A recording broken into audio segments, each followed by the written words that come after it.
What's going on, everyone, and welcome back to another episode of A Soundbite You Won't Use, where we talk about the most interesting, bizarre, and hidden audio facts that you will never bring up in regular conversations. I'm your host, YL, and today we're diving into something that we all experience, but rarely talk about. Why do we hear our own voices so differently from how others hear us? Today we're unpacking how we perceive our own voice, specifically the difference between air conduction and bone conduction, and how this not just affects what we hear, but how our brain actually processes sound. Have you ever recorded yourself speaking, maybe singing, maybe even rapping, and thought, wait, there's no way I actually sound like this? It's usually a shock the first time because when we talk, we hear our voices in two ways, both through the air and both through vibrations in our skull. So usually that recording is missing that deep, rich tone that we're used to hearing. When we speak, sound travels in two distinctive ways.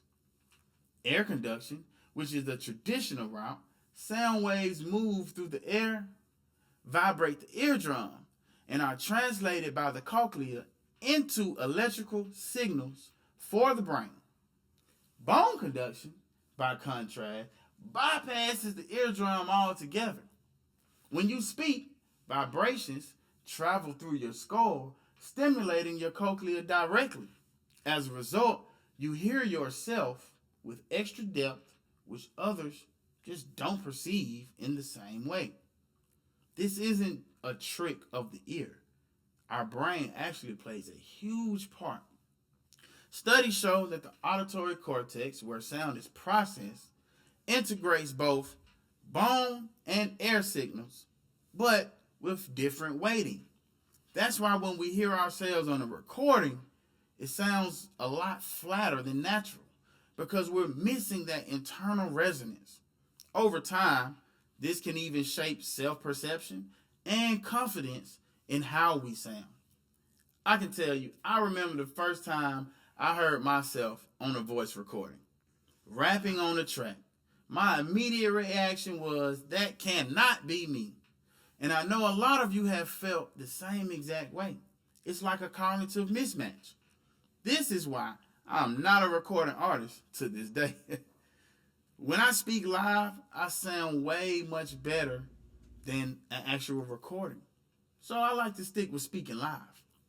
So, why should we even care about this? Well, if you're a podcaster, a speaker, a recording artist, or someone just trying to get more comfortable with their voice, knowing these things can help you normalize what you hear.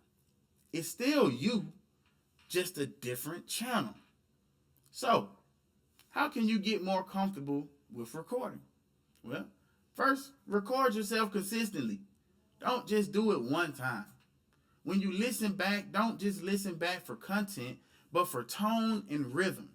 Next, you can also use visual feedback apps. Some tools show a waveform or a frequency spectrum as you speak, so you can see your voice and how it moves.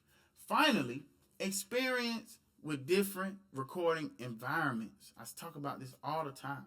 Sometimes a quiet room or headphones can let you tune in to subtleties that you never even noticed in your vocals. It's actually quite powerful, hearing yourself in a new way. It can alter your confidence. When you recognize that the voice you fear is just another frequency, it frees you. You realize, hey, that's definitely me, and I can work with it. Thank you for tuning in to another episode of A Soundbite You Won't Use.